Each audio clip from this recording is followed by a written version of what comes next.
Yeah, Chance, we're rolling. Put your Stanley away. Put your Stanley away, dude. We're live. We're grown men, and we're live right now. Okay. Welcome back to the Concussion Protocol Podcast, everybody. My name is Connor. With me, as always, are Chance and Chase. Fall camp has begun. Football is in the air, ladies and gentlemen.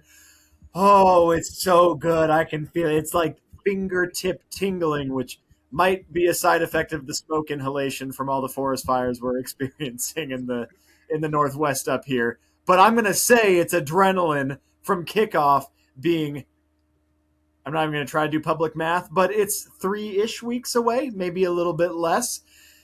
We're going to go coast to coast with these conference previews tonight. The mighty, the unshakable, the always going to fail you in the end, but they're going to make you think that they're going to do it. The ACC. The Atlantic Coast Conference, everybody. What is it, 18 teams now that we're up to?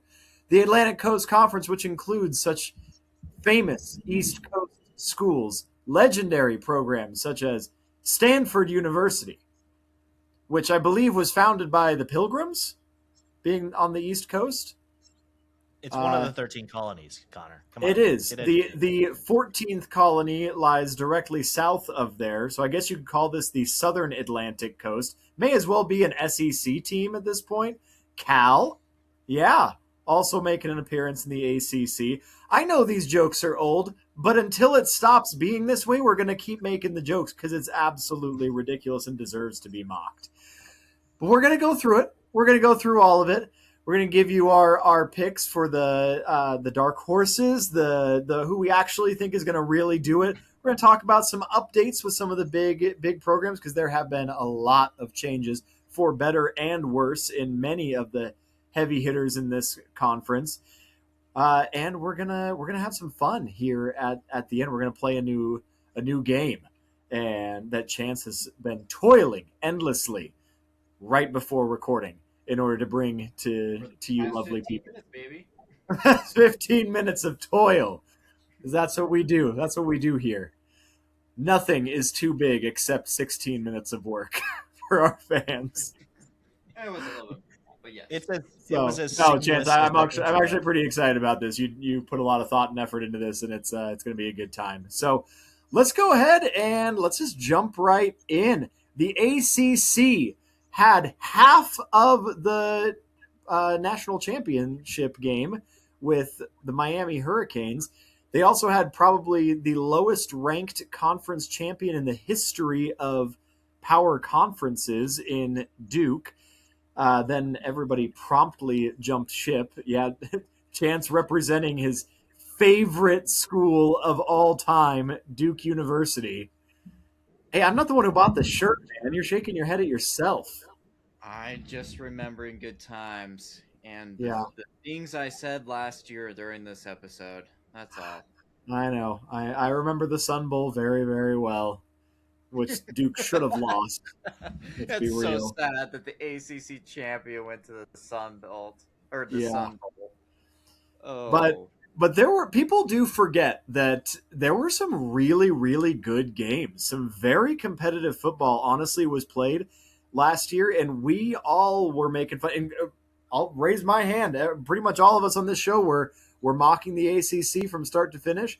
It might have been one of the more competitive conferences overall looking back because Miami was one of the only schools all year long that put up an actual fight against Indiana. And they lost 2 conference games. Now, I'm also saying a little bit that they probably improved over the course of the season. We're definitely playing their best ball near the end of the year. But they also beat Notre Dame. You know? There were some good football games being played in the ACC last year. And so we have to give them a little bit of crap because they have some complaining going on that they need to figure out how to form a united front and not be constantly threatening to leave each other and then going 2-10 the next year. But we're going to get into all of it. Let's go and start off. Yeah, let's start off with the big ones. Chase, who do you see as being some of the actual contenders this year? Let's talk about your top two, who you actually think are like the legit ones. These are the teams to watch this year in the ACC.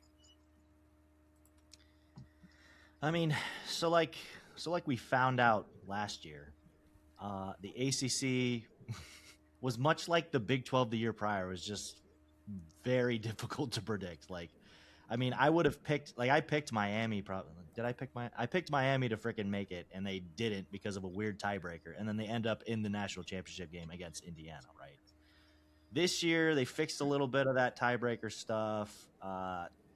Miami looks even better for the most part. I mean, Carson Beck was solid, but he made a lot of mistakes. I think Darian Mensah is a step up from him.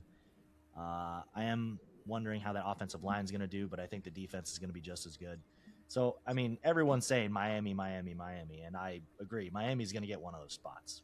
It would take a catastrophe from Miami to like somehow drop 2 ACC games because, I mean, the only game I see on their schedule that I could see reasonably they could lose is to Notre Dame on the road.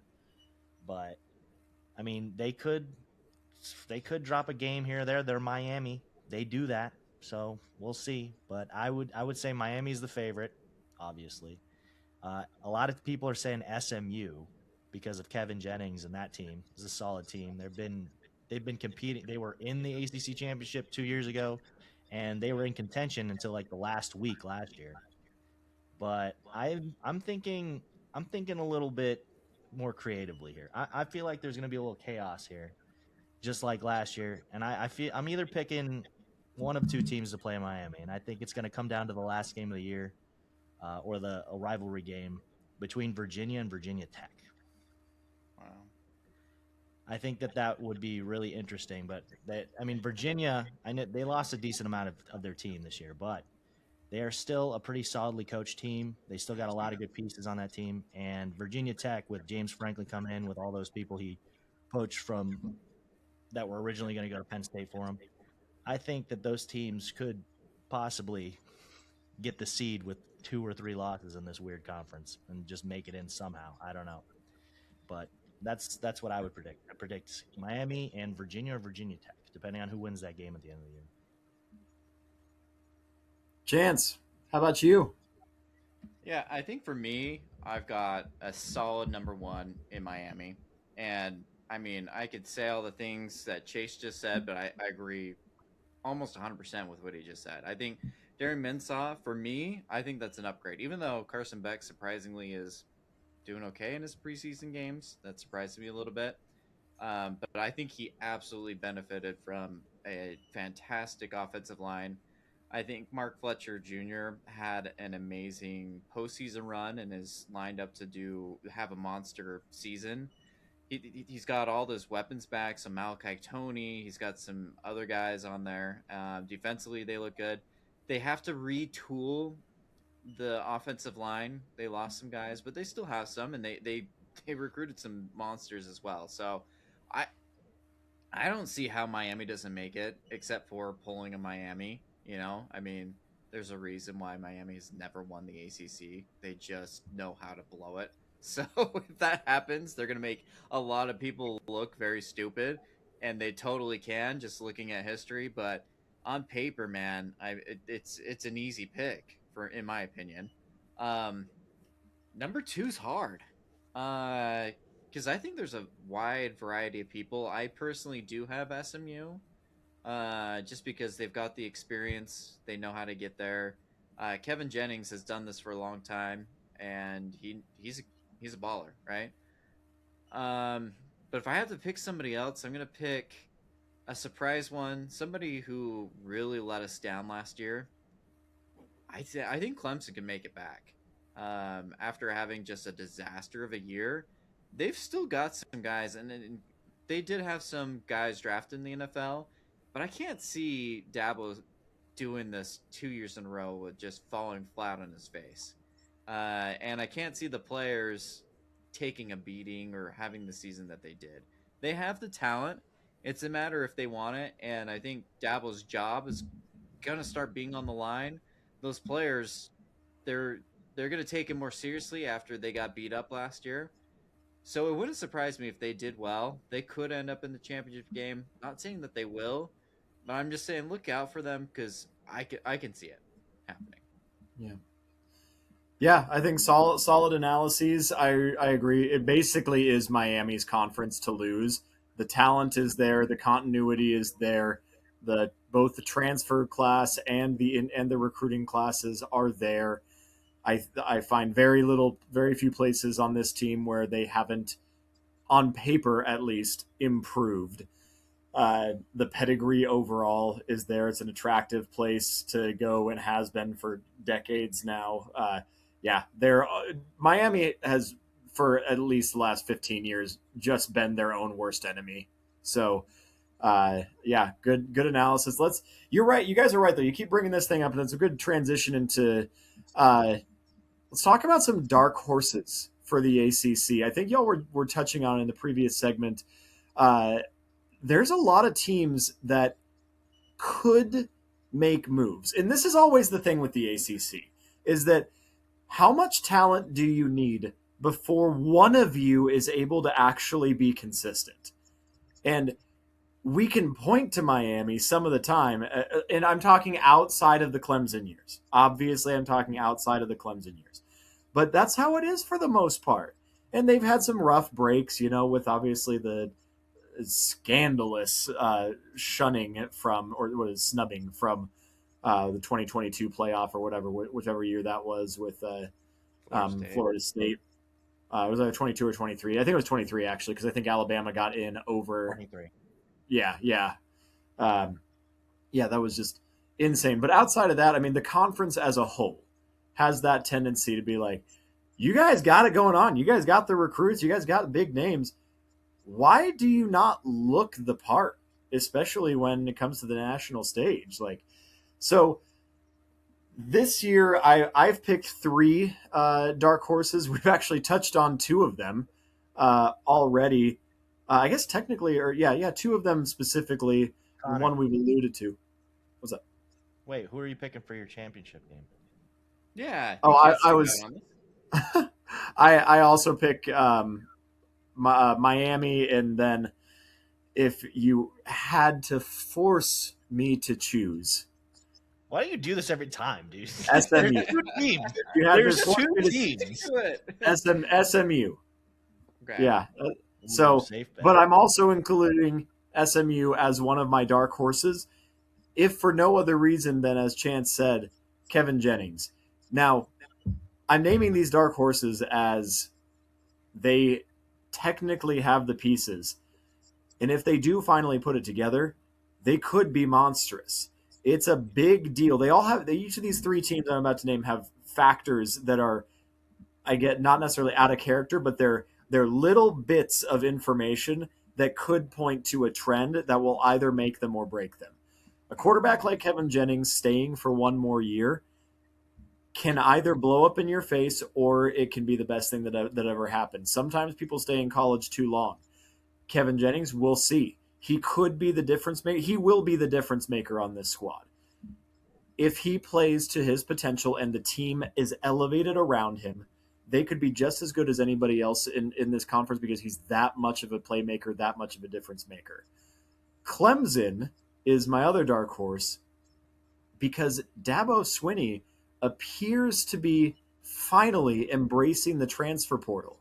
He has been one of the biggest holdouts for so many years about just adamantly developing his players. Now, I'm not even saying that that's not a good thing, morally, good for him for wanting to do that. But you also kind of have to play the hand you're dealt. And I think he's smart enough to realize that he's getting behind the times, and his results on the field are showing that. So I'm not saying that he hasn't become Colorado with the transfer portal by any means, but he has a much, much higher percentage of transfer players than in the past. And so if you are doing that, I think that could be spelling a way that he's adapting. And if he can adapt to the current level, obviously the skill and the pedigree speaks for itself. He could put together a legit squad this year. And on the kind of opposite vein but same result, Florida State. I'm going to give Mike Norvell one more shot. I said it last year. I was going to give him one more shot, even after another disappointing year. But Quintravion Wisner transferred over to Florida State. Texas stacked their running back room, and the star running back for the last 2 years transferred over. I think that Quintravion Wisner has the ability to be the impact player overall, the difference maker on that team. I think he's going to have a massive chip on his shoulder from feeling like they tried to stack the room and that Texas didn't think that he was enough to make the difference. And I also like, again, identifying these small trends that Florida State, in spite of what has happened the last couple of years, is so attractive to people who have been to the college football playoff recently that they're willing to put their names in there. Quintravion Wisner could have gone to almost any school in this entire country. He chose Florida State. That was a mutual decision. And so if someone like him is excited to go there, then I think the culture is there, and I think that he's probably not the only name that's gonna take off. So if they're able to put it together, Florida State could be finally back. That being said, if not, we'll talk about that on the coaches in the hot seat segment. How about you guys? Chance. You missed the dark horse team. Every single year we talk about them. I rolled my eyes a little bit. I made some faces when you're talking about dark horse teams because this is the team. It's Louisville. They're always the dark horse. I did not miss Louisville. I mean, they never end up doing anything, but they're always that team where you're like, oh man, they got some players. Oh man, we got Isaac Brown. They always have players. Go ahead. I know, and so they have to be on this list, right? They have to. They're perpetually on this list until they can actually do it. Which, who knows? Maybe this is. They couldn't do it with Lamar Jackson. Chance. It's true. It's true. They do have some ballers, though. I am intrigued. I was intrigued last year, and they had moments last year where you can see it. Their problem it always has been they've got explosive players on offense, and then they've got a couple players on defense. I still see that being the case. I think that they were limited at the QB spot last year. I think they're probably about the same. But one of these years, man, they're actually going to do it. And I don't know. I have to put them as a dark horse because that's what a dark horse is, right? They have the potential to do it. Will they do it? Probably not. But they do have that potential. So that's my team right now is watch out for Louisville because they've got playmakers. And I really like Isaac Brown. I think that guy is a monster. So he's one of those guys, like you said, Connor. Do you have that key player that can break it open and that can carry you there? I think that's Isaac Brown.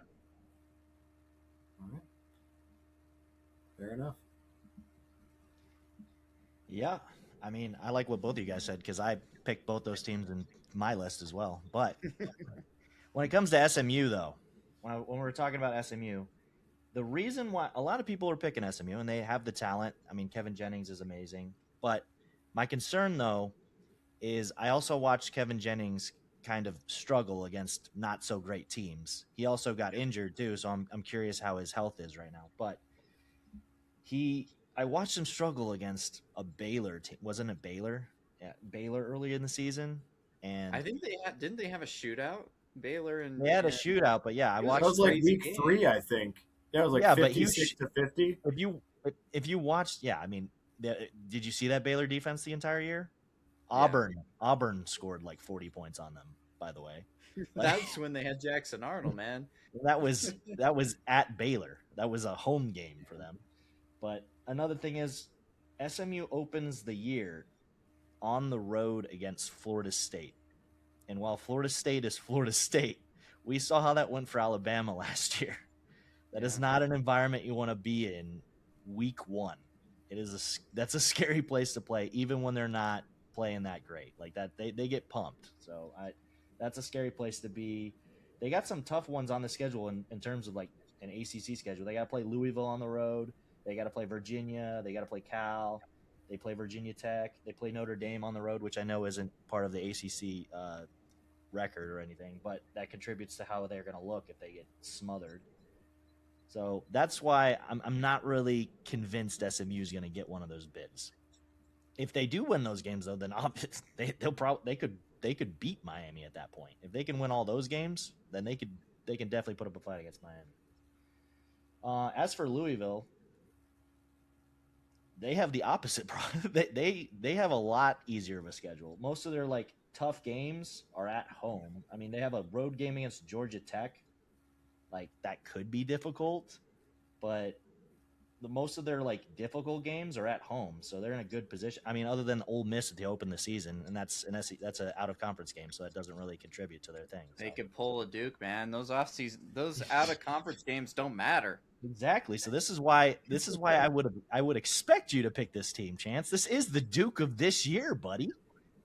They could lose to fucking Villanova somehow, like Duke lost to UConn, and still squeak into this ACC championship, dude. You caught me. He's just finding Duke, dude. He's just looking for Duke for the rest of his life, dude. He's just looking for 2025 Duke in every team he looks for, dude. Outside of that, I mean, I obviously mentioned Virginia and Virginia Tech.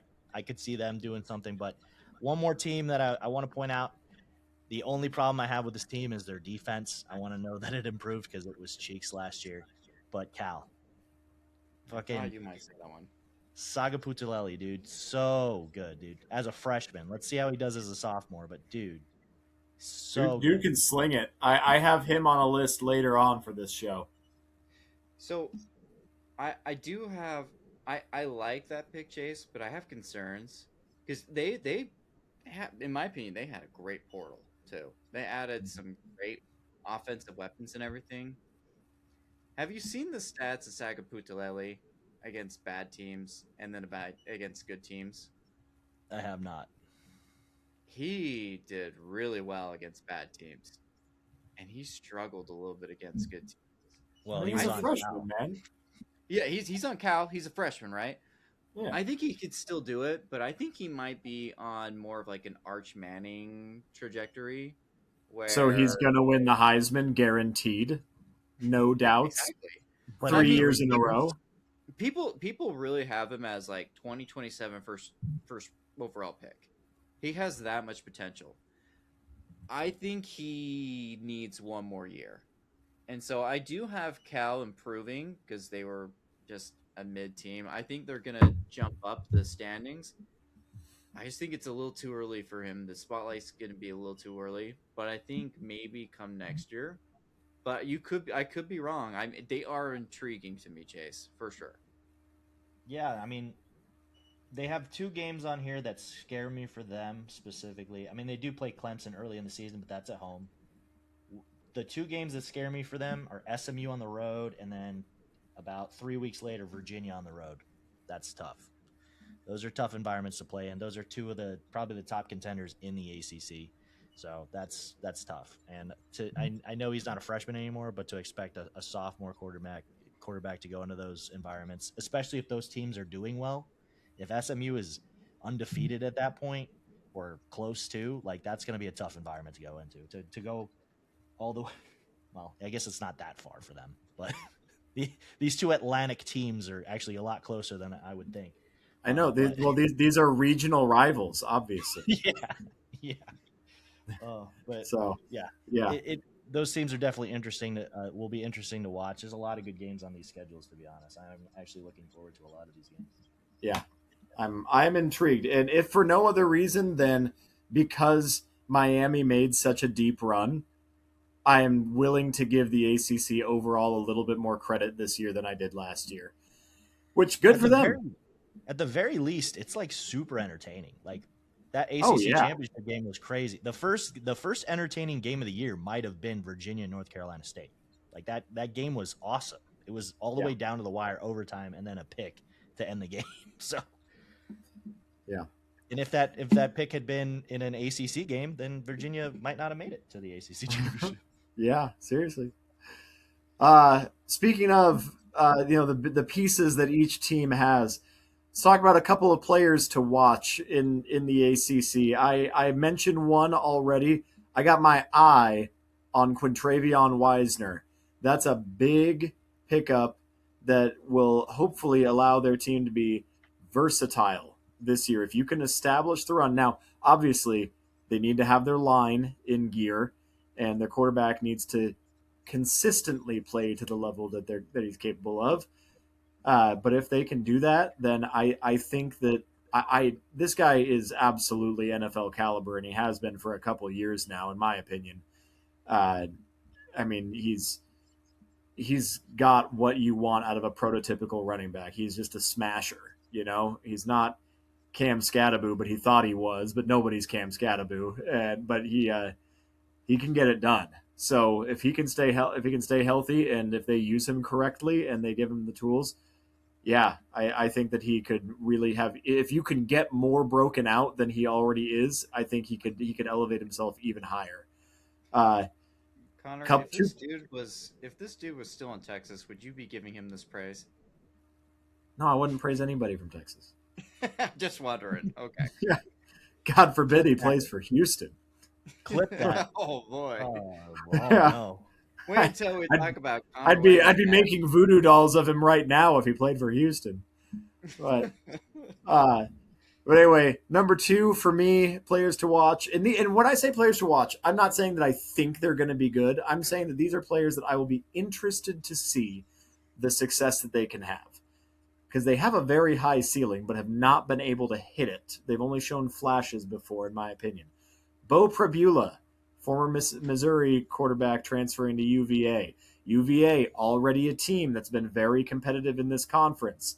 Now getting a quarterback with SEC experience that, again, has shown flashes, but never quite able to put it all together. If he can hit the ceiling that we think that he has, we as in general college football fans think that he could, this could be a fun to watch and dangerous UVA. Or he could show himself to have the exact same things that were going on at Missouri, and it could be a normal UVA that is Kingslayer at best, or they could continue their trajectory. UVA does not seem to be messing around. UVA was very close, was one a quarter of a game away from being in the playoff. They could be putting together a program, but you never know with that school. So maybe he'll be the one to cinch it up. Last one, Steve Angeli, one of the most intriguing players from last year, was just angelic, throwing the ball for 3 games and was making Syracuse look like a threatening team. And then as soon as he was injured, the entire program fell into oblivion. Is he that good? If he's coming back, what's he going to be able to do if he can last an entire season? I want to see it. I would love to have Syracuse be good at football. I don't know, but part of me is like, yeah, show us what you got, man. Are we going to get some variety in this conference? Are you going to be able to? Are you that good? You can elevate this team that much? He's intriguing to watch. I will be tuning in until he breaks his arm in week 4 again. I can't think of a single team that the trajectory changed so harshly without one player. Statistically, none. Like the numbers and the vibes agree. And that guy is Mr. Swag, man. I mean, he's got something in him. And last year, what was the? I can't believe we're talking about the ACC and I can't remember who was Virginia's quarterback again last year. I forget his name. If I saw it in a multiple choice, I'd.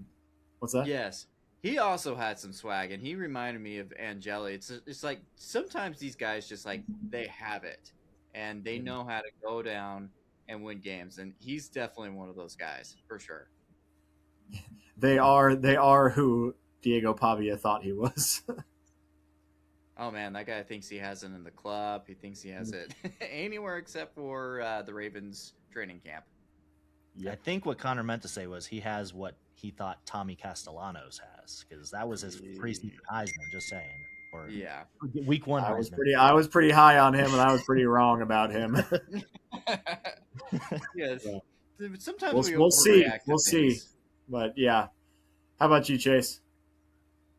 You kind of stole my thunder there, Connor. I was going to talk about Bo Pribula as well, because I was talking about Virginia being good. I mean, the dude played well at Missouri, and Missouri's not that great offensively normally. I mean, he definitely had the benefit of Ahmad Hardy being in the backfield and being an absolute workhorse demon on that team. But he played pretty solid for them, and when he got injured, they did fall off quite a bit. So they didn't fall off completely, but they definitely took a back step. So I think seeing him at Virginia will be interesting. So he's definitely one of my players to watch. As I mentioned earlier with Cal, Sagapulitelli, fantastic. Can't wait to watch him. Like, even if Cal doesn't do well, they're gonna have some fun games to watch, dude.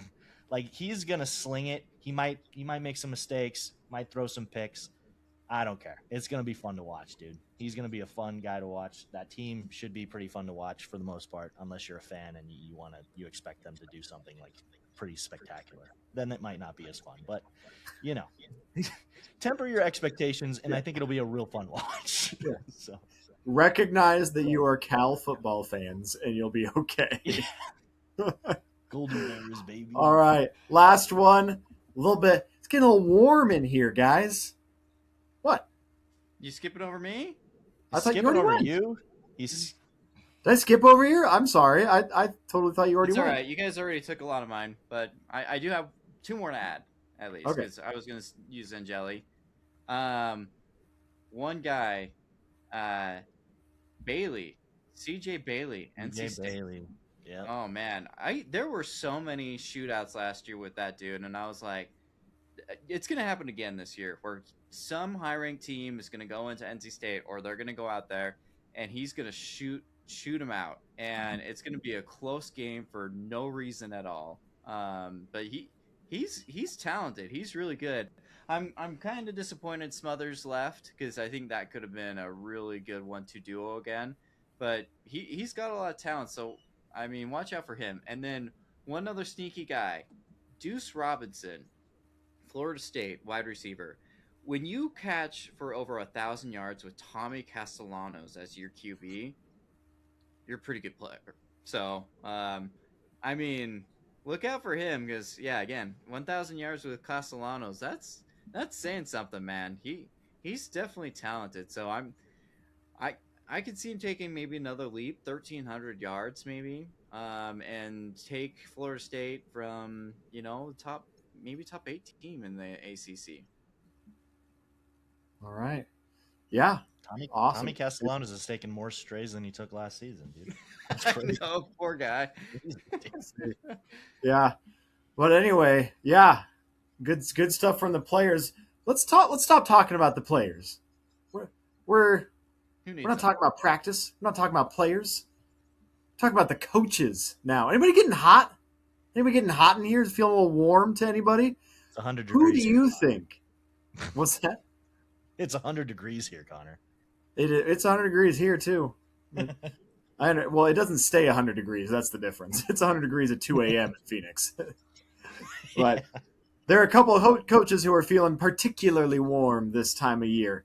And we've talked about them a little bit, that this might be their year to keep their job or lose it. One of those, Dabo Swinney, in my opinion. He has so much good karma built up from taking this team to, was it 4 consecutive title games, winning 2 of them. Oh my goodness. I mean, a Heisman in there. It could not have asked for a better stretch. But that's almost 10 years ago now, everybody. It's been a while, and Clemson has just been steadily getting worse the entire time. Sometimes in absolutely embarrassing fashion, although I have to defend them. In 2021, they played Georgia, who went on to win the national championship and had one of the best defenses. That opening game, they lost only 10-3 and by a pick 6. That is still one of the best season openers I've ever watched. And I'm not usually a fan of defensive slugfests, but it is crazy to think that Georgia went on to win the national championship. Clemson went on to go, I think, 9-4 or something, maybe not even that good. And they played Georgia better than almost anybody else that year, except maybe South Carolina, who was one of the only losses they had that year. But that was a fun game to watch. But outside of that, it's been mostly lows in Death Valley Junior. And in my opinion, Dabo Swinney's job is on the line if they don't get it together, get their heads on straight this year. Now he's making moves, he's making the adaptations. We touched on it earlier that he's playing the transfer portal game finally, and so we'll see. We'll see. Adaptability is the key to staying relevant. So if he is on that trajectory, we might see some good things out of them again. The other one, it's now year 2. Can I say something really quick about go for it. Yeah, I think he might be the hardest coach to judge and gauge how hot his seat is, because if before his epic run in the 2010s, what was Clemson? They were seen as like Texas A&M now, right?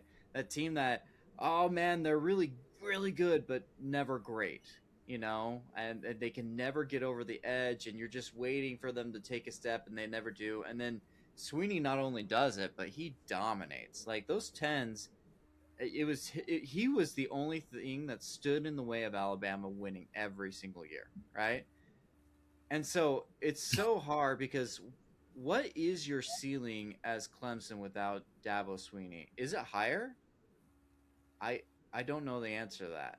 Yeah, it could be, and sometimes it just runs its course, right? I'm an Eagles fan, right? And so I always ask the question of Andy Reid, who took us to so many, conference championships, Super Bowls, could never get over the edge, and it went downhill for a while after him, and then obviously he now has his epic runs in with the Chiefs, and then the Eagles did end up winning Super Bowl. So was it just it needed to run its course because it was done? Is there really more ceiling? I don't know. That one's such a hard one to read, because I see a lot of teams that move on from head coaches because of a down year or a couple down years, and then when they move on, they're like, oh man, Florida hasn't been good for a while now. Why did we move on from that guy? Or so that's a tough one. I see too many programs move on too quickly because they're like, oh, we just won a championship. Why are we not in another championship? And it's like, well, that can be hard to do unless you're Ohio State and Alabama every year. So yeah, no, I agree. I would say I named 3 coaches in my thing, and Dabo was the one where I was like, he's probably he could easily be the least likely to lose his job, just because I think just because of his history. I just don't think there's a chance that they might not get rid of him, just because, like, who are they going to get? Like, who else wants to go to Clemson as they're kind of like a dying star in a shitty galaxy? Yeah, it's not like Kalen DeBoer going to Alabama. Like, it's if he left in 2019, it would have been a little bit more attractive job, but I don't know now. Mm-hmm. So you're right, and I think that's part of the fun discussion. Is, I don't know, in a normal place, he'd probably be on the hot seat this year. But you're right, there's a good chance that he's just so loved that they'll just keep him around forever, like Kyle Whittingham, and hope that he gets better. You hate him so much. I don't even hate him that much, and I should. Yeah, I have a feeling that I know you're next on the list, and I think it's a little different on the if I think. So let me give you number 2 on my list, and we'll see if we match up, because I'm going to go the complete opposite direction, get the same result again. Mike Norvell. Yep. Think this is make or break it, because everybody wants to coach at Florida State regardless of how they're doing, and I don't think he cannot afford to have another. If he wins less than 9 games, I think he's done. They might, if he wins 8 games, 50-50 on. But if he has to win 9 games to keep his job for sure this year, I think, in my opinion. Otherwise, that fan base 7-6, whoo, they will They will kick him to the curb, I think. I think the difference between the last coach and Mike Norvell is Florida State has seen success, very good success, before Norvell. They've shown that it's not necessarily him who's driving the program. They can do it without him. And while he has had a high level of success, he has had very low lows, and that's not going to cut it at Florida State. So Yeah. they could find somebody better than him if he does not hold up his part of the deal. I agree. He's the hottest seat in my opinion in the ACC. He has to do well this year. Dude, and you're right. It's like at least 9 games, at least. He's the hottest seat in the nation, not just the ACC. Like he's a dead man walking. Like they would have fired him last year if there was anybody left to get. Like, and if his payout wasn't going to be so crazy, like they would have fired him. They literally, I think they even stated that publicly. They're like, yeah, if we could afford it right now, he'd be gone. So, like, I think the difference really is like with Clemson, it's kind of comparable to like, do you really want to go to Alabama after Nick Saban just left? Like, look how that's going. Look how that's going right now. Like people are screaming for why did I just forget his name? For who's the Alabama coach? Kalen DeBoer's head. They're screaming for his head already, and he's had They're a bunch of spoiled brats in 2 Tuscaloosa. okay seasons. Clemson's, I mean, Dabo is there. Like he's not Nick Saban, but he's their Nick Saban. Like he's the only one that made them relevant. Mike Norvell is like, other than that one season, he's a nobody. He's a nobody to Florida State. So he's an easy act to follow. You win 9 games next season, and you could look better than he does right now. So, yeah. I like the guy. I think he's a good coach. But he is his job is on the line, and he's not nearly as entrenched in that. Their school has way too much history for them to be latching on to the current guy. I always go back to Arizona State a little bit, but like no coach has been as loved as Kenny Dillingham except for Frank Kush. Like it's been 60 years since the Valley, since the Phoenix has fallen in love with a coach like that. Mike Norvell has had more success, arguably, than Kenny Dillingham, but it's like, oh, can we get someone better? Like even better than 9-4, even better than 10-3. Can we do better than that? Okay, yeah, get him out of here. You're right. There's no real emotional. Will you still feel that way when he leaves for Alabama this year? Moving on to the final coach that I think is on the hot seat. Sorry to do this to you, Chance, but I think Manny Diaz is on the hot seat. They lost that quarterback. They lost a lot. I think that Duke, for some reason, thinks that they actually should be good at football regularly. And I think that if they don't improve, I think that he's gone. I do think that if they have either a good offense or a good defense, but not both, then I think they're gonna quit the experiment. They're not gonna keep. Yeah, I for some reason Duke feels entitled. It seems to feel entitled to a good football team, and I don't get it, but I do think that they would get rid of him this year. That's interesting. I think he's actually one of the best coaches in the ACC, and it was clearly the Darian Mensah show last year. Is all I'm saying. I am getting flashbacks to Ed Orgeron, which I also think was a premature firing.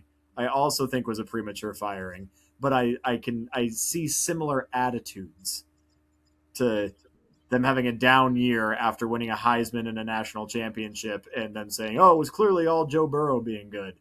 Like, yeah, he was amazing. But he's not the only Ed Orgeron wasn't a bad coach. He's just not a strategic guy, and he lost all of his strategic guys the next year. They poached everybody, dude.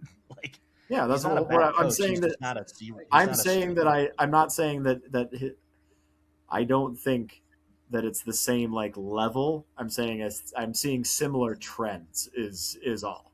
So for some reason, the Duke football program and fan base appears to think that they are just suddenly good at football and always have been, and always. That's just the culture that I get from them. And so I think that they would be very quick to fire a coach who's not producing results because they are not willing to let it sit and they think that they should be better. But I think that is an interesting take. Okay. And I mean, you're definitely entitled to your opinion. You could be right. I could be wrong. But I think he he's in an unfortunate position where he develops the crap out of players, and then they all get poached. And then, despite that, he still year after year is in contention to be in the ACC championship game and has good teams. And I think there's several high level programs that watch him, and one of these days they're gonna pick him up because he can only do so much at Duke. They get poached. I mean, they have a star player in Darian Mensah. They did everything they could, until Miami said, "Hey, we'll give you $1 bajillion. We'll tamper with you, whatever it takes. Get you into Miami. We'll buy your mom a house." Hey, Miami didn't say that. Someone not connected to Miami said that. Right. Sorry. Redact Someone that. close My bad. to I the don't want to get wind. sued. In the wind. A friend of a friend of a friend might have suggested under the breath that happened. But anyway, I don't know. I think he is uber talented. So I don't know, to do that with his circumstances. I mean, if you're a Duke, your hope sometimes is like 500, and he's not. He hasn't been 500. He's been well above it for many years now. So I don't know. That's my take. Seems like he's the next Florida State coach to me. That's what I was saying. He could be the next Florida State coach, actually. Another guy that I hear that is Jeff Brom. He's stellar. He gets names for a bunch of jobs too, and one day somebody's gonna pick him up. We will see. Lots of drama. I got one more coach for you, though. Okay. The other side of that rivalry, Connor, you were so close. Bill Belichick, dude. If they have another terrible season like last season, dude, like why commit to it? You can't. One season. You wouldn't give Bill Belichick 3 years. He might quit. I think he would quit after this year if they're not good. If he plays that bad again, dude, absolutely bye. Like what? I mean, that's. Could you be the guy? Could you do that? Could you sit across from Bill Belichick and fire him? Yeah, I'd be like, dude, you suck, dude. You're terrible. You Go know back what to the thing is? NFL. The guy actually is recruiting pretty well for North Carolina. And North Carolina before him had some decent years and some really good QBs and talent and everything.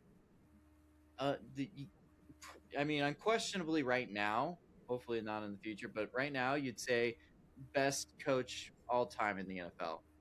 And then to do what he's doing in North Carolina is just like, man, what is going on? I mean, you have to at least think about it. It is crazy to say that he is the greatest coach of all time in the NFL and possibly the worst coach of all time in college right now. Dude, Like the reverse Saban. I know he's Reverse not. Chip Kelly. Yeah, damn. Chip Kelly.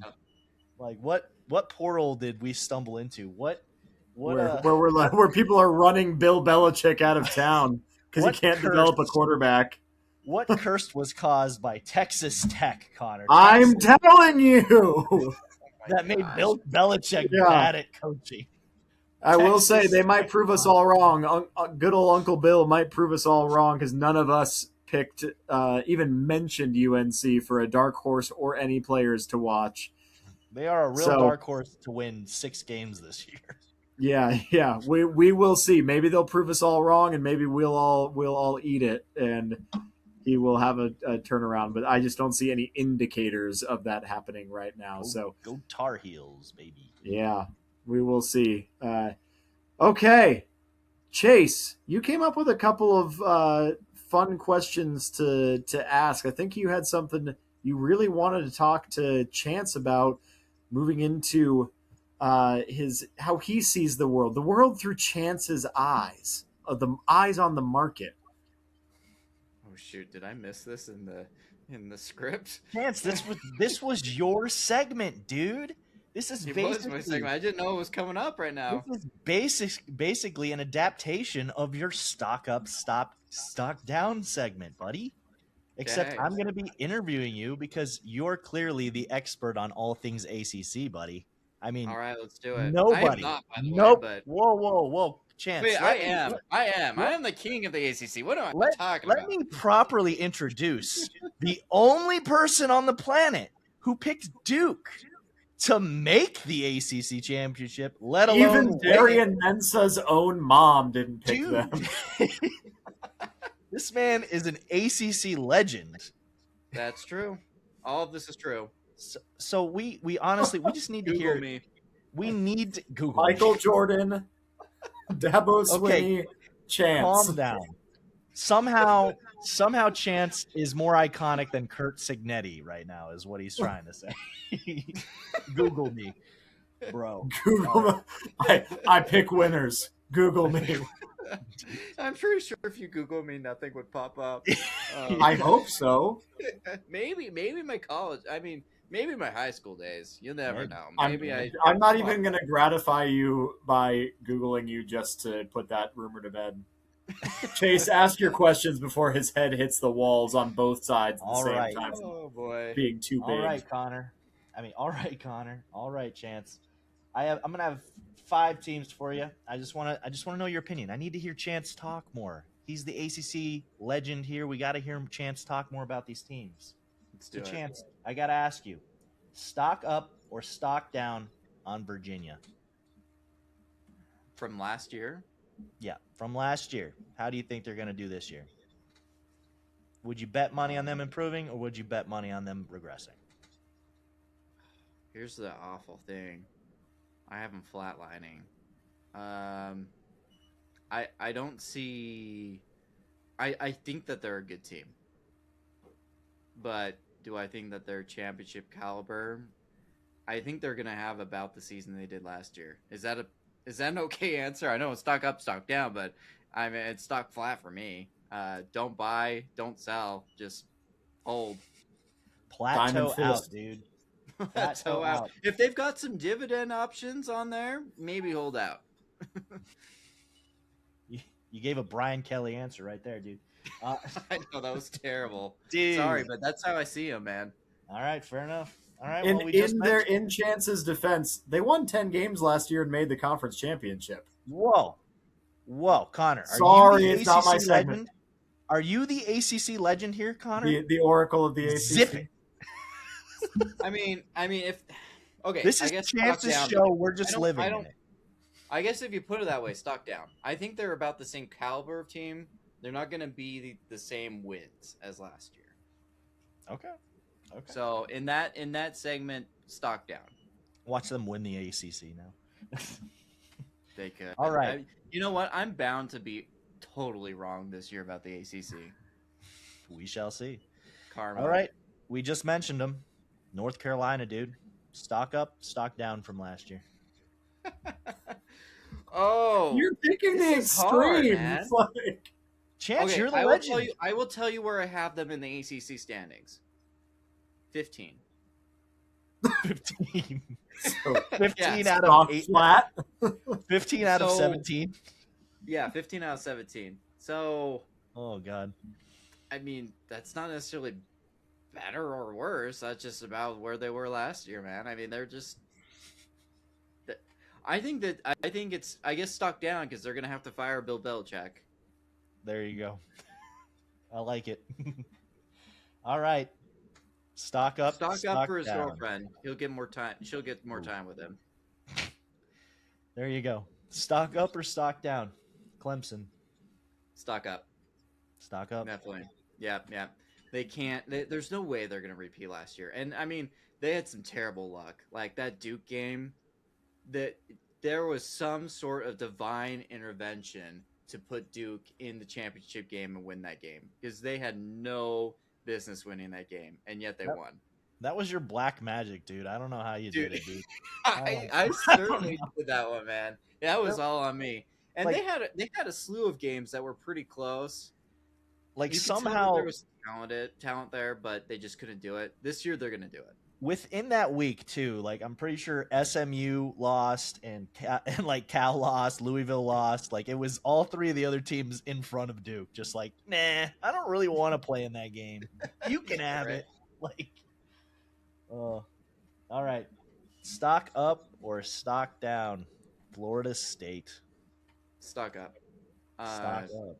yeah, yeah. I think unfortunately for them, not enough for Mike Norvell, but they're on the right trajectory. And well, they have to be because I mean they've been pitiful the last couple of years. But they're again a team that showed that they were competitive. And usually when you see teams that maybe had bad records but were competitive, they're gonna be better next year. So like Penn State for the Big Ten, there's no way they're gonna be that disastrous. I mean, unfortunately, they did fire Franklin, and whether that's the right call or not, he could have been better the next year. Um, Same thing with Florida State, but I unfortunately I don't see it enough to keep his job. They'll be like 8, 9 wins probably. All right. Last one. Stock up or stock down? Cal. Little bit up. I still see them as a middle team, but I think that they're much improved, and I think that they're stacking up to have a great year, not this year, but the next year. But they're still, I think they still need to take some improvements, mesh it all together, get another year of experience. But my thing is still Sagaputaleli. He's got to show it in the big games. I see him on the Arch Manning trajectory where, he got his butt kicked by Ohio State. And then during the, end portions of the year, he showed it against Mississippi State, for example. Like, they had no business winning that game. And Arch Manning carried him to that victory, right? And he carried him through a lot of hard games. So, yeah, that's where I see him. I think next year is their year, and this year's going to step up prepping them for that year. Gotcha. Cool.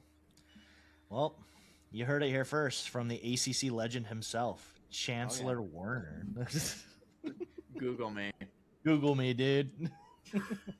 Chase, All right. I am so excited. I was honored when you came up with the idea of a vibes only segment. Lay it on me. What are we doing? That's all you teased me with. I really catered to my co-hosts here, didn't I? I was like, Chance, I want a logical explanation from you. And then I was like, and Connor, just tell me what you're feeling, man. Like, how do you feel, dude? The universe is speaking to me right now. All right. Well, I got you a 5 teams, blind rank these teams, Connor. You know how this works, right? So you have 5 placements, and you have to rank them all, ideally in a way that would look good at the end. So you got to be strategic about this. Okay. Oh, so you're just going to give me one team at a time, and I got to blind place it? Yeah. Okay, that's that. I thought you were going to give me all of them. And go ahead. We're going to start off strong with the dark horse of dark horses, Chance.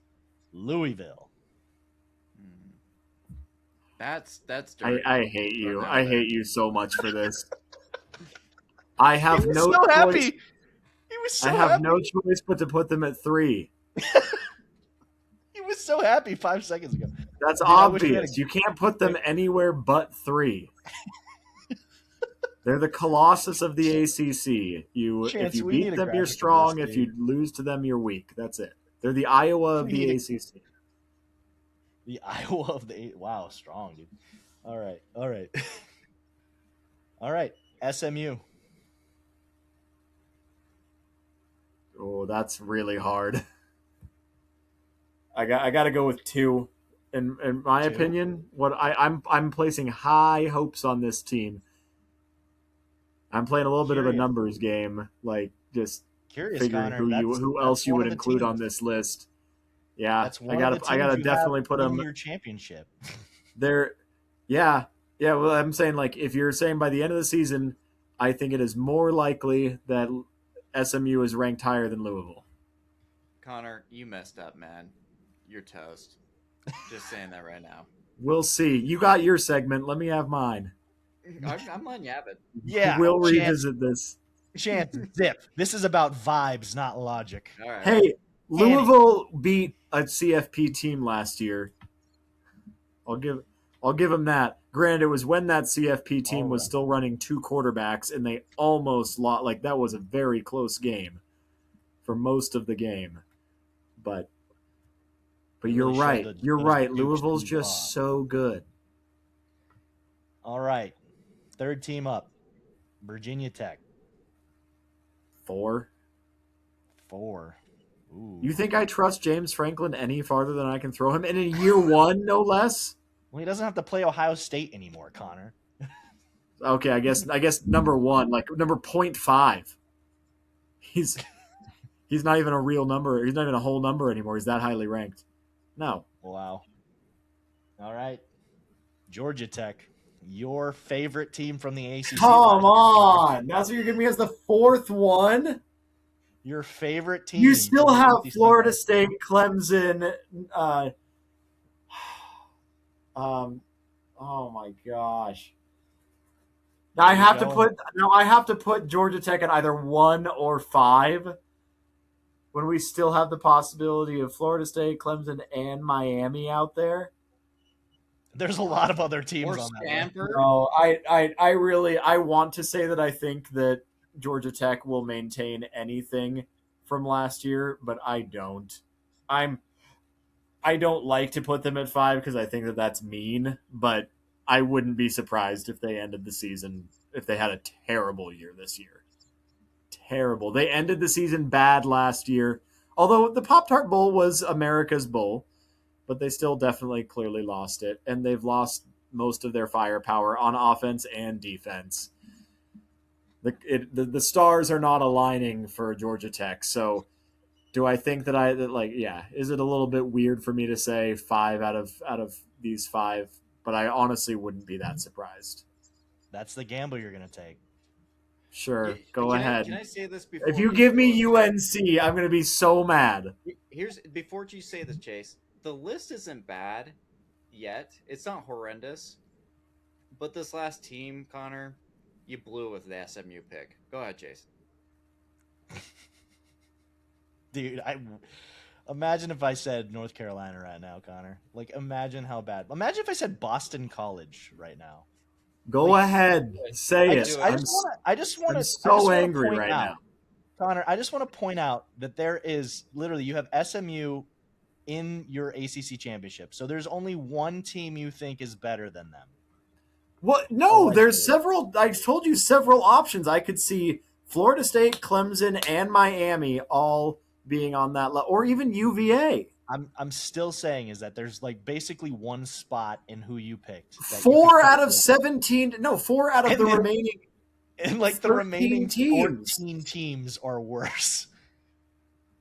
But Chance, I'd love to change my answer here, but I was being kind of nice.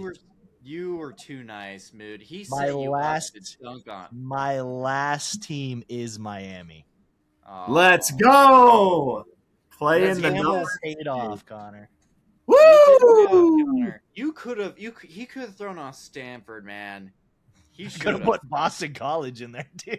I'm not going to give SMU the number 1, not when there's the possibility. It's deal or no deal a little bit. I can't when the million is still out there.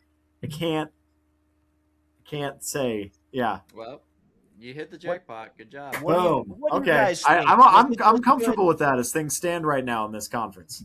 That's a good list. You got lucky. Good list. What do you got?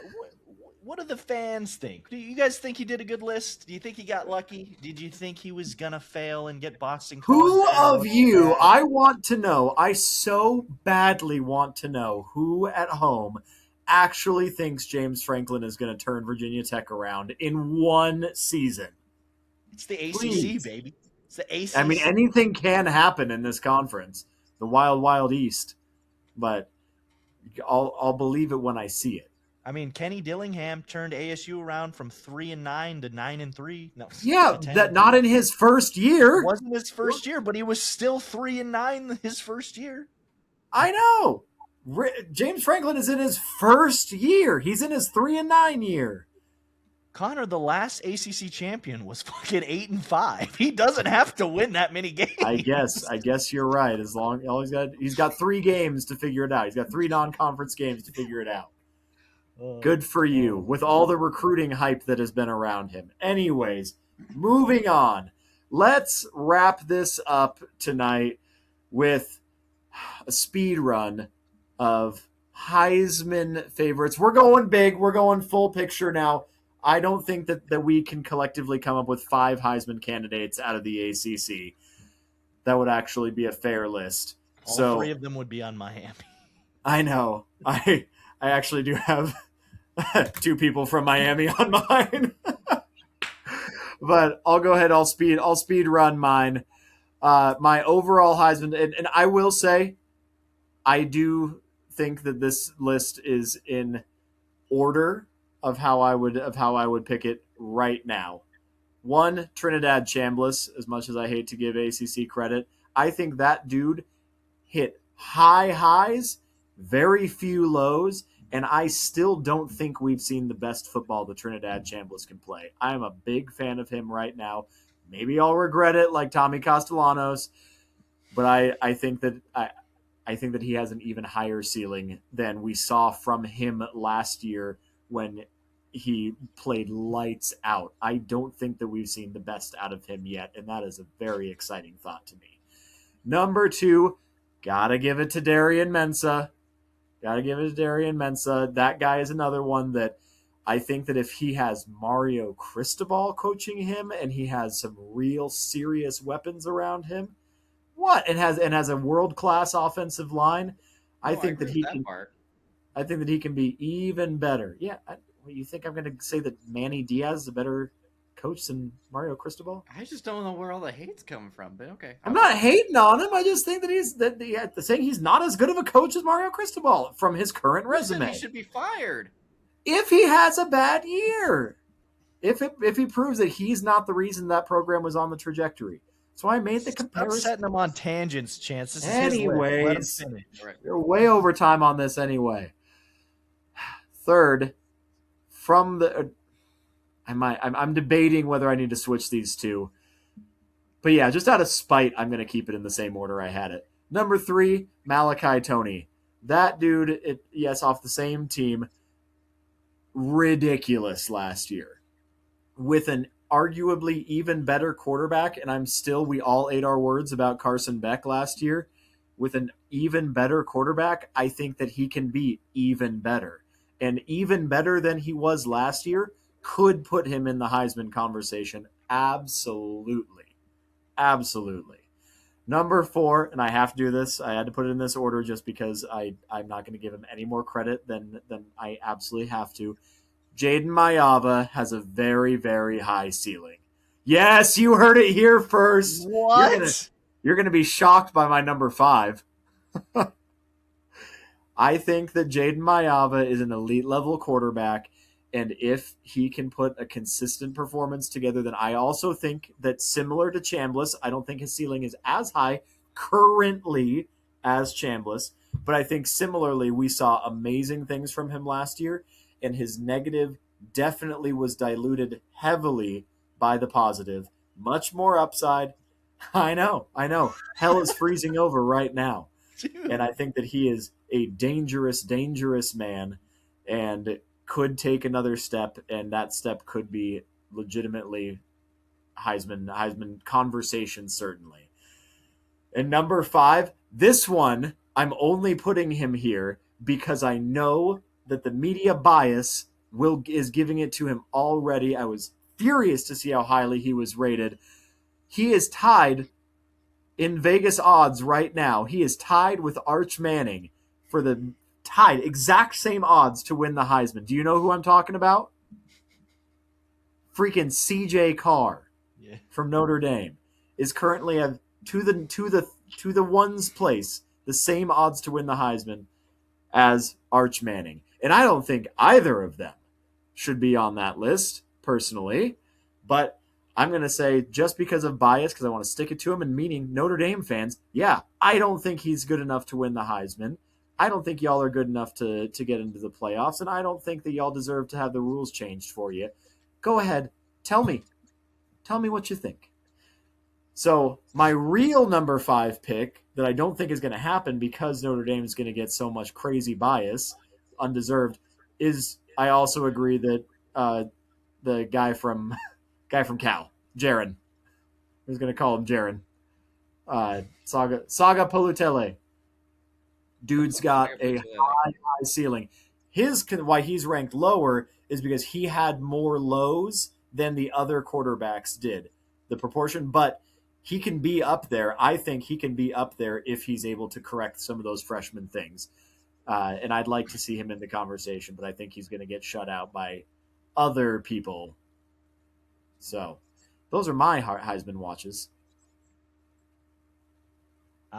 Dude, you're lucky it's one of those segments where we can't say anything. I cannot believe that Connor just picked a USC quarterback for his Heisman hopefuls of the year. That doesn't mean I'm happy about it. Dude, I hate their guts. This feels like a fever dream, dude. Like, I need to go to the doctor. Like, this is crazy. But not only that, you need to clip that part of you talking highly about Jaden Maiava, and then in your next breath, talking shit about CJ Carr, and just link USC fans against Notre Dame fans in that, because that was crazy to put those two names right next to each other. Damn. Oh. Do I even follow that? I don't know how to follow that, dude. I'm still like I cannot believe I heard you say those words, dude. Oh. Whew. Breathe. Okay. Keep it together. Chase's list for the Heisman this year. Man. All right. Well, I'm going to start with my number 1 pick. I think it's been pretty obvious this year who I think is going to win it. Who do you think? It's not who you think. I think it's Darian Mensah, dude. I just think the dude's on an absolutely loaded team in a very, mid-conference. A lot of those games, he has the opportunity to just layer on points after yards. Like, he's just going to light up that. He's going to light up that conference, dude. If he stays healthy, his offensive line is anywhere near as good as it was last year for Carson Beck, dude. If it's even close. Like, I think their offensive line was probably the best in the league last year. Indiana was probably right there with them, but like, fantastic. I know they lost pieces, but like, if they keep it anywhere close to that top 15 offensive line, like, that dude's going to be lighting up. It's going to be a crazy year for him. And I just don't know who can compete with him if he's healthy. So, number 2, Connor will hate this. Arch Manning, dude. Arch Manning, he improved so much last year. I don't know. Like, Connor's not letting go of the hatred that's flowing through his veins right now. I don't know. I truly don't know how he let go of the hatred of USC and Jaden Maiava, but couldn't let go of Texas and Arch Manning. Like, he has hated USC far longer than he has hated Texas, but I don't know. I'm kind of trying to see where these teams line up in his hate list. We might need to make a segment for that later. I don't know if Houston's worse than USC now. We got to see that, but I'm going with Arch Manning because that dude, if he plays as good as he did at the end of last season, dude, he's gonna with the weapons that he's added on offense now. He's got 2 great running backs. His offensive line's gonna be better, which isn't it was a very low floor last year. His offensive line was cheeks, and then he's got Cam Coleman at receiver, and they still have who was their other receiver? I forgot. He was still pretty good, even though he was dropping balls last year. So if he improves on that, like, that's going to be a solid team offensively. And if that defense is anywhere near good, that's a championship contending team. Unfortunately, I am looking forward to that game towards the end of the year for us against my quarterback and my 3rd pick, Sam Leavitt. Much to Connor's disdain again. My list is the anti-Connor. Sam Leavitt at 3. If Sam Leavitt figures it out, dude, if he's healthy, if he's not playing basketball on the side and doing dumb shit, that team's loaded on paper. That team is loaded. They've got a decently favorable schedule. There's some tough games on there, of course. They're in the SEC. They got to play Ole Miss early on the road. They got to play Clemson first game of the year. Like, they got some tough games. They got Alabama. They got Texas. It's not gonna be an easy road, but he's got a lot of pieces. The question is his O-line, first of all, and then how he's going to do when he can't run the ball and he has to throw it. That's going to be the question. And The upside for him, the downside for Trinidad Chambliss is the upside for him is he has Lane Kiffin and Charlie Weiss Jr. helping him now. Trinidad doesn't have that anymore. That's why Trinidad isn't on my list. I think Trinidad's amazing, but he just lost two of the greatest like offensive minds in the nation right now.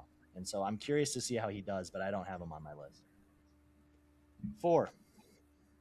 I'm surprised to agree with Connor on something. Jaden Mayava, dude, they've got a tough schedule. They have a tough schedule coming, but some of those games are at home.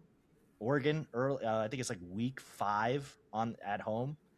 That's really when we're going to be able to tell what this team really is. And if he's slinging it, dude, that team's going to be crazy. And Jaden Mayava is going to be crazy. So we'll see.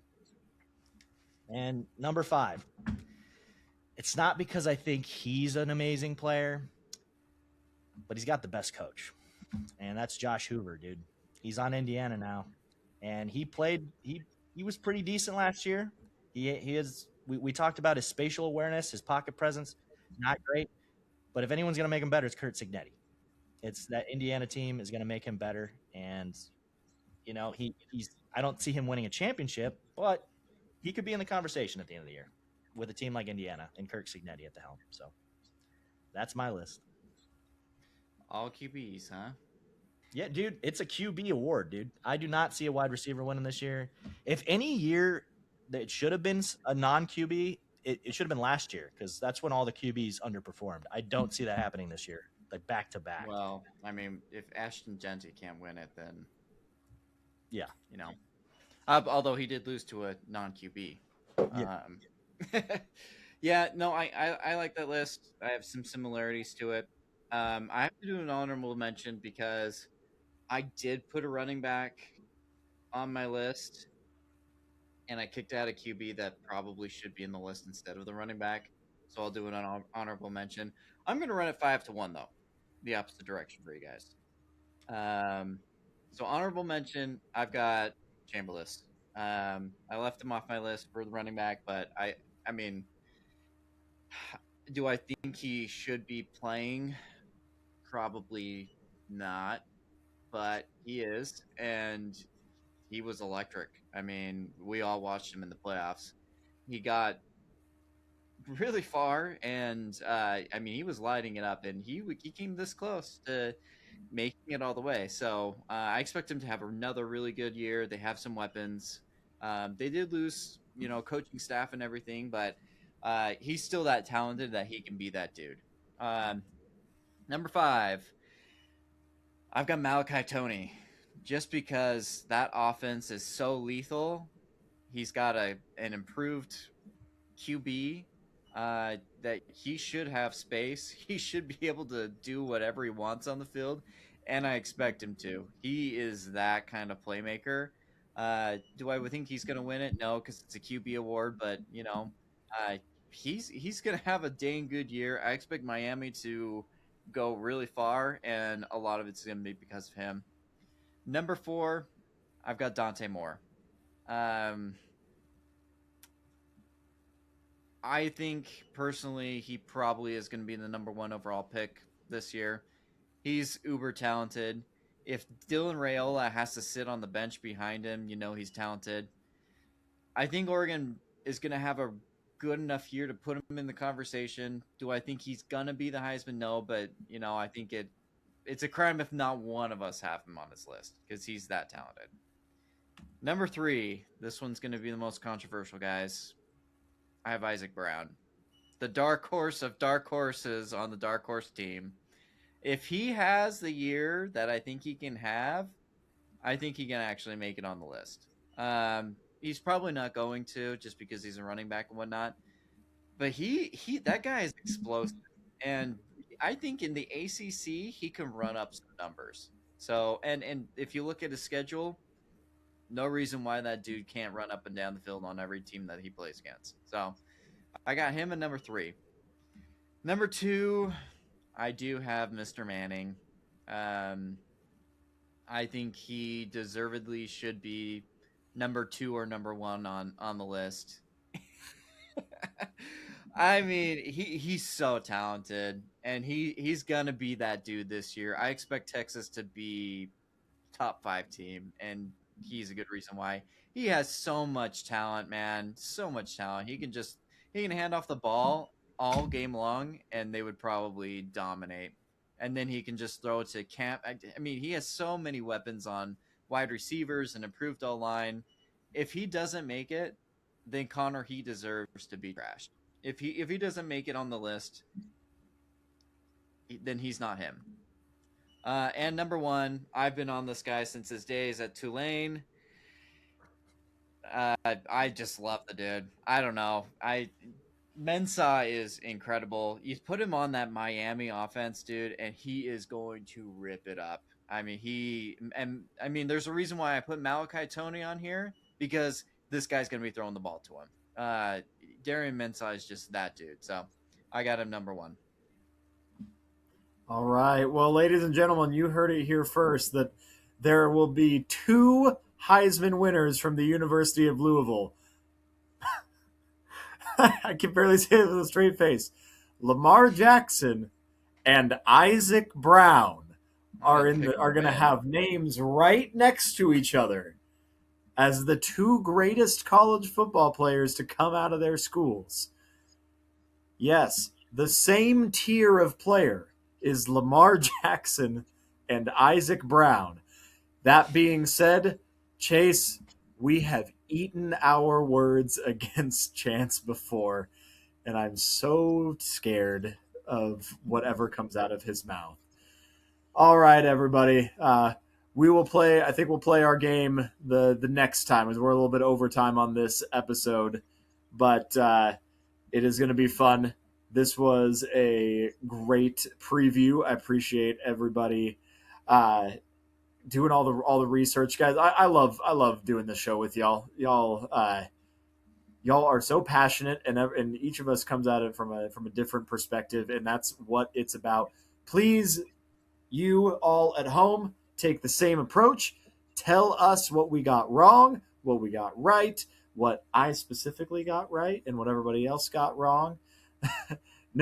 USC fans, I gave you a 1 in a million compliment, and at the expense of your rival, nonetheless.